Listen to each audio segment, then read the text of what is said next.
Starting with number 1, arrive as early as you possibly can for pickups. These are for the round robin orders I'm talking about, specifically the ones that say get there 45 minutes after. In my experience, I can actually check in 5 minutes early, so like 40 after the hour. I think it changes or has changed in the last couple of months because in my market specifically, it seems to be getting earlier and earlier by minutes. 39 after the hour, 38 after the hour. When I get there earlier than that 45 after, a lot of times I'm seeing other cars show up after me, and I'm a big proponent of first in, first out theory, meaning that if I'm the first one in a parking space, I have a good chance of being the first one out with my order on the way to deliver it. Additionally, especially during the busier times of year when there's lines there, you want to be the first one there or get there as early as you can to potentially beat that line or get in line and not be at the back of that line whenever possible. And of course, once you are checked in, and I'll talk about this later on in this video, so stay tuned. I like to call that number sometimes to make sure I'm checked in so I can get that worker's attention and potentially have them working on my order sooner.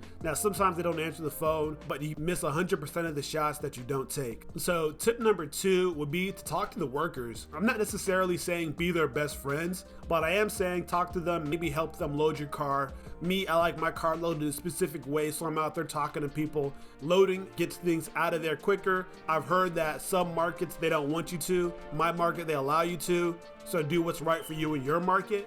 But when I'm out there loading, I talk to them, ask a couple of questions, are they busy today or are they slow? What type of orders do they prioritize? Do they prioritize getting out the first car there? Do they prioritize getting out .com orders, express orders? Do they have any priority at all, or is it just random? What are their pet peeves? What is a way to make their jobs easier? Basically finding ways to get yourself prioritized when you call, when you check in, when they see your name, when they see your face. Also, it's a good time as you get to know them to ask them questions about what are things that get other drivers banned, what are things that might get you banned from the platform.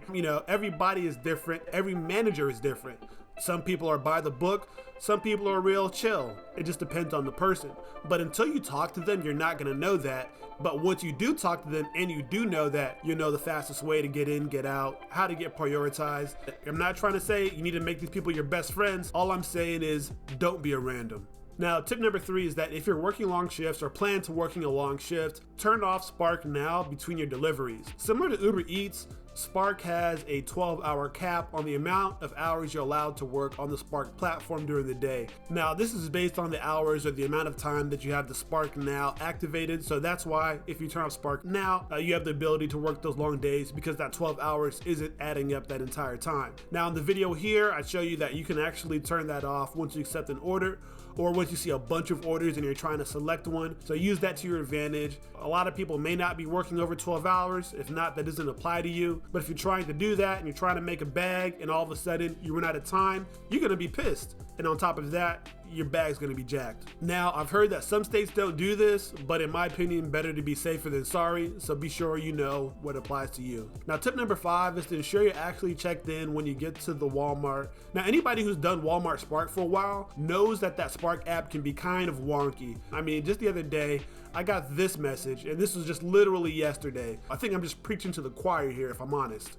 Now, one thing that I found out after a long wait is that sometimes when you go in and you check in on the app, it doesn't actually check you in on their side. So you may think you're checked in, but you're actually just waiting out there. You're just a random. Nobody knows that you're there. Nobody's preparing your order. You're just sitting there wasting time losing money. So nowadays what I do is when I get there, number 1, if nobody's coming out after 5 minutes or I'm not seeing any movement, nobody's talking to me, nobody's looking for me, I'm calling that number to make sure that I'm actually checked in, or I'm flagging somebody down to look me up, because on more than one occasion somebody has said, hey John, you're not actually checked in, my bad, let me get you in here, I got you now, we'll be out there.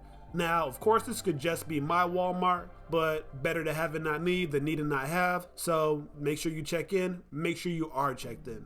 Now, before I get to the bonus tip, if you're getting value out of this video, do me a favor and hit that like button. If you want to see more content like this, hit that subscribe button as well. And without further ado, let's go into that bonus tip, which is the airplane mode check-in trick. Now, I'll admit that this tip is disputed, debated, potentially hated over YouTube. I'm gonna be honest and say I haven't used this tip myself, but if you just do a quick YouTube search about Walmart Spark airplane mode trick, the basic of the trick is that if you try to check in early and you put your phone on airplane mode, it somehow gets around that error message and allows you to check in early.